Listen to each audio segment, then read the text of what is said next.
The next morning, the sun rose softly over Abeokuta, bathing the red roofs in gold. Birds chirped, and life in the compound went on as usual. But Ngozi's heart was in turmoil. She barely slept. Every creak of the house made her flinch. Every word from Emeka felt like a knife of guilt. She prayed that Kunle would disappear again, vanish like a bad dream. But Kunle's silence did not last. 3 days later, Chidera received a call from an unknown number. "Hello? Is this Chidera Emeka?" "Yes. Who's speaking?" "My name is Kunle Adeyemi. I believe we've met briefly. I used to know your parents a long time ago. I'd like to discuss something important with you, privately, if you don't mind."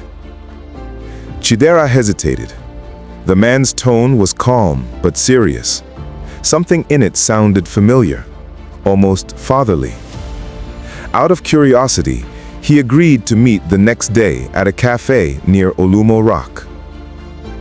The cafe was quiet, the air thick with roasted coffee and unspoken truths. Kunle sat by the window, wearing a clean shirt and a troubled face. When Chidera arrived, he greeted politely, his manner respectful but cautious. "Sir, you said it was important?" Kunle studied him closely. The resemblance was undeniable. The sharp nose, the steady eyes, the faint scar above his brow that matched his own. His chest tightened. "Chidera," he began softly. "What I'm about to say will sound strange, maybe even wrong. But I need you to listen before you judge." Chidera frowned slightly, curiosity piqued. "I'm listening." "I knew your mother many years ago, before you and your brother were born. We were close, too close." He paused, his voice cracking. "You see, something happened that shouldn't have happened. Your mother made a mistake, and I was part of it." Chidera's brows knitted. "What do you mean?" "Chidera," he said, swallowing hard, "I am your biological father." The words dropped like stones into silence. Chidera's mouth went dry. He blinked, as if trying to process what he had just heard. "What? That's impossible. My father is Emeka. Everyone knows that." "Emeka is a good man," Kunle said softly. "A better man than I'll ever be. He raised you, loved you, and sacrificed for you. But the truth is that I am the man who gave you life." Chidera stood abruptly, his chair scraping the floor. "Stop! This isn't funny. My mother would never. She's a churchwoman. She wouldn't do something like that." Kunle's eyes glistened. "I wish it weren't true, son. I wish I could erase that day. But I can't. I've lived with this guilt for 20 years. If what you're saying is true," Chidera said, voice shaking, "then show me proof." Kunle hesitated and pulled out an old photograph from his wallet. It showed a younger Ngozi standing beside him, smiling, her hand resting shyly on his shoulder. On the back was written in faded ink, "Kunle and Ngozi, 2004. Chidera stared at the photo, his heartbeat pounding. He wanted to deny it, to walk away, but the resemblance between Kunle and himself was undeniable. "I'm not asking for your forgiveness," Kunle said quietly. "I just wanted you to know the truth. You and your brother deserve that much." Without another word, Chidera walked out of the cafe, his world spinning. That evening, he returned home pale and distant. Chimobi noticed immediately. "Guy, what's wrong? You look like you've seen a ghost." "Maybe I have," Chidera muttered, collapsing onto the couch. "There's something I need to tell you, but promise me you won't overreact." When he finally told Chimobi everything, silence filled the room. Chimobi stared, then laughed nervously. "You're joking, right? That man just wants money or attention." "He showed me a picture," Chidera said, his voice breaking. "Our mother in him, from before we were born." Chimobi's laughter died. "So, you're saying Dad isn't our real father?" Neither of them spoke for a long time. The sound of a ticking clock filled the house like a heartbeat. Finally, Chimobi stood up. "No, I need to hear this from her." They waited until nightfall, when Emeka had gone to the mosque for evening prayers. Then they confronted her. Ngozi was in the kitchen, stirring a pot of egusi, when she heard the twins enter. Their faces were grave. "Mama," Chidera said softly, "we need to talk." She turned, startled by their tone. "What is it, my sons? You look serious." Chimobi crossed his arms. "We met a man today, Kunle Adeyemi. He says he's our father." The spoon dropped from her hand, splashing soup across the floor. Her knees buckled, and she gripped the table for support. Tears welled in her eyes instantly. "Who told you to go near that man?" she whispered, trembling. "Who gave you the right?" "Mama, is it true?" Chidera demanded. "Is he our father?"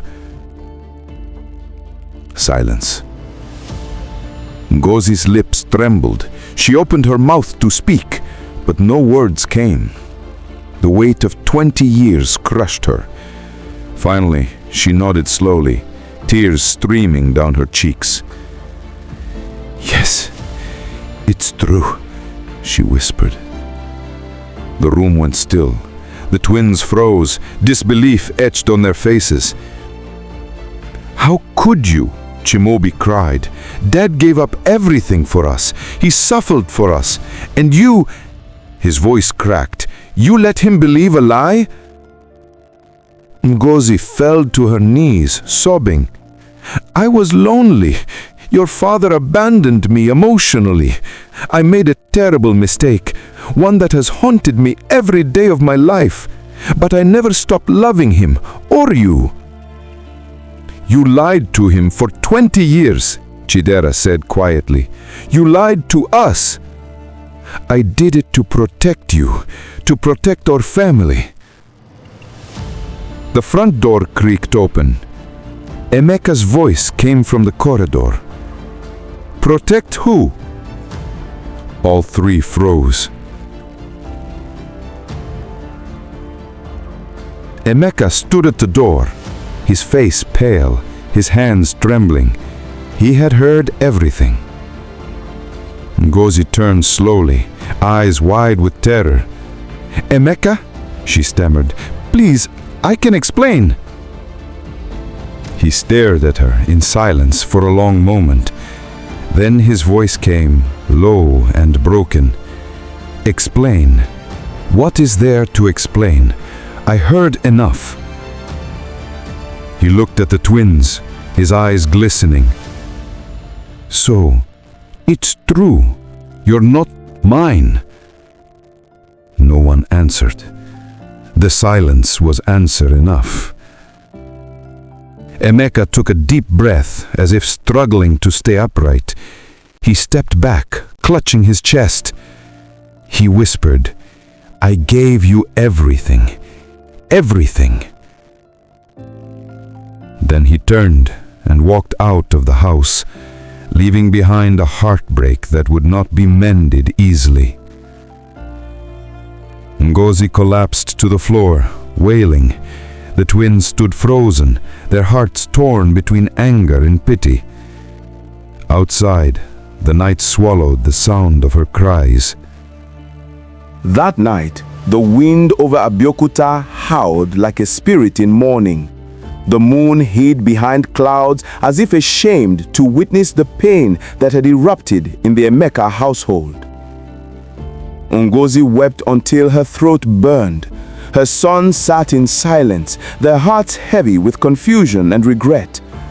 Every minute that passed without Emeka's return deepened their fear. By midnight, Chidera stood. "I have to find him," he said. "He's out there, and anything could happen." Chimaobi nodded silently. They grabbed their coats and disappeared into the night.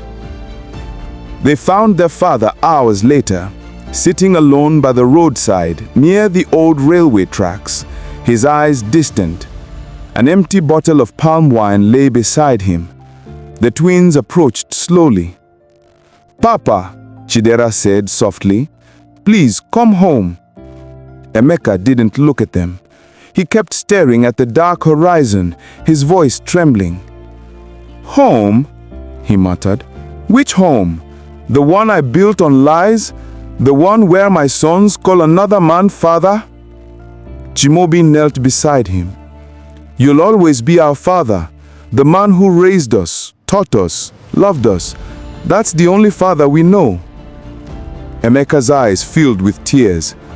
"I changed your diapers, worked under the sun for your school fees, prayed for you every night, and now I find out none of it was mine?"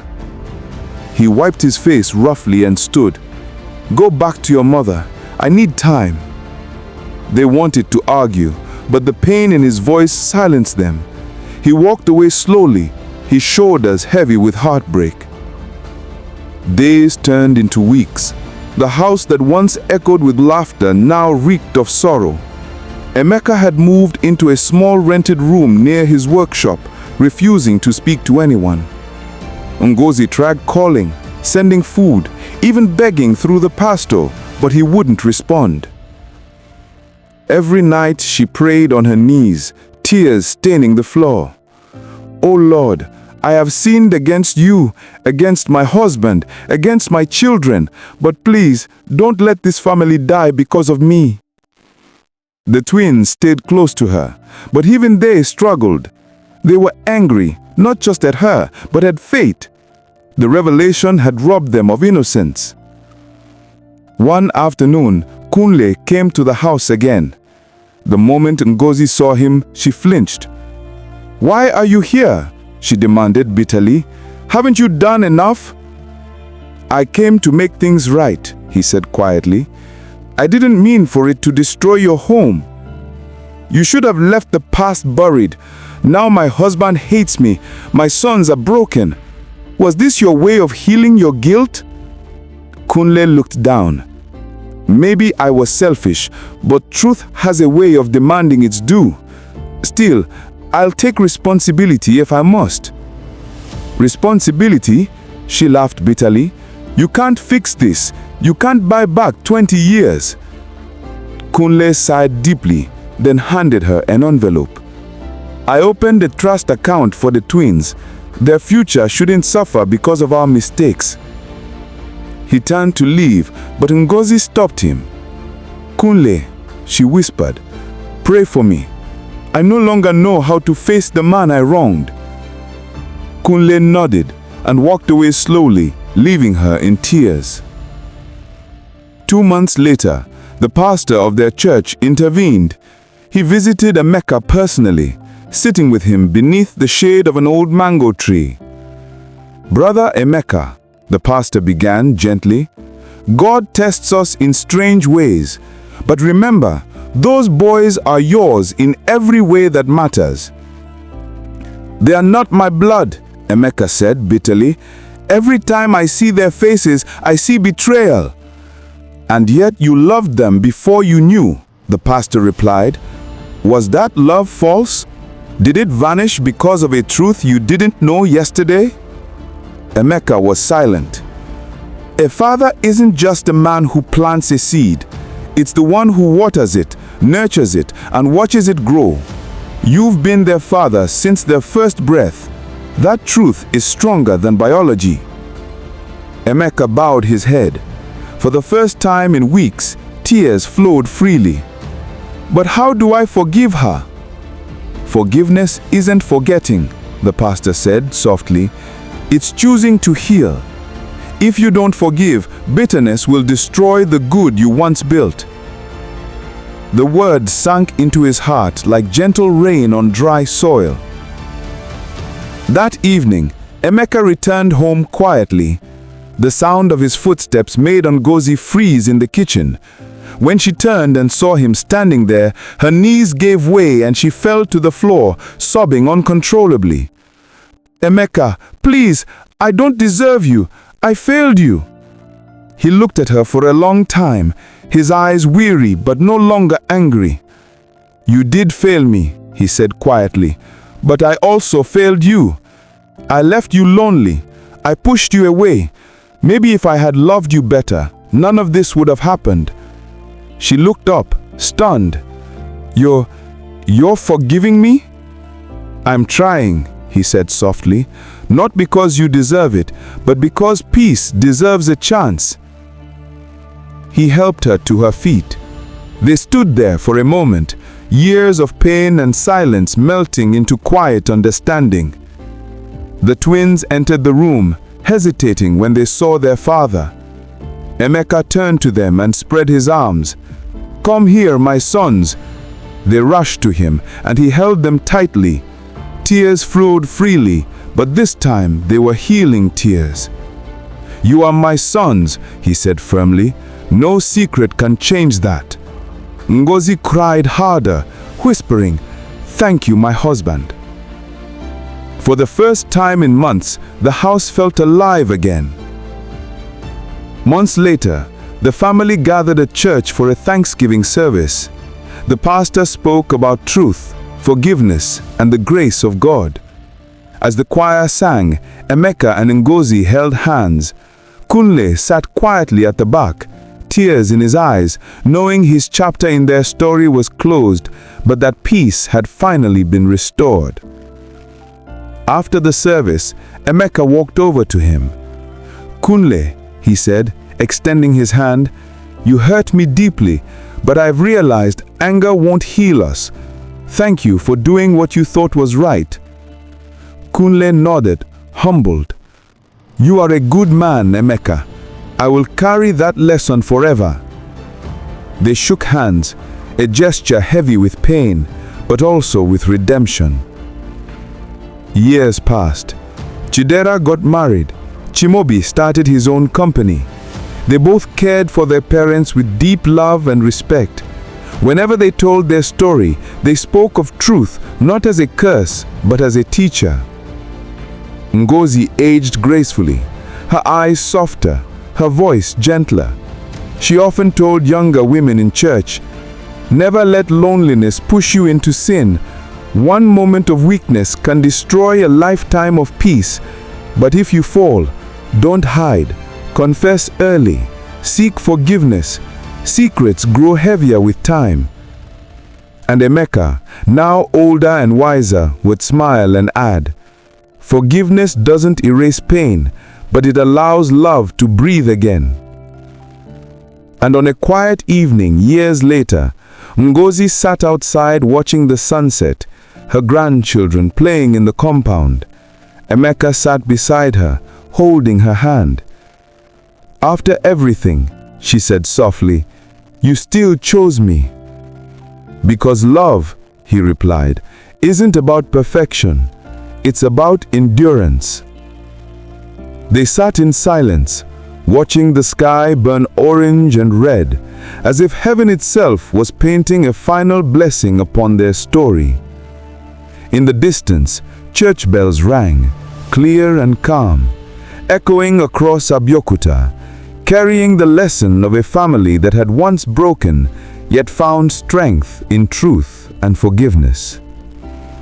This story reminds us that choices have consequences, and that the lies we tell to protect ourselves can one day destroy the very peace we seek. If this story touched your heart, share it. If it made you think, tell someone. And if you believe that African stories deserve to be told, Then subscribe to City Stories, where every tale carries a heartbeat of truth.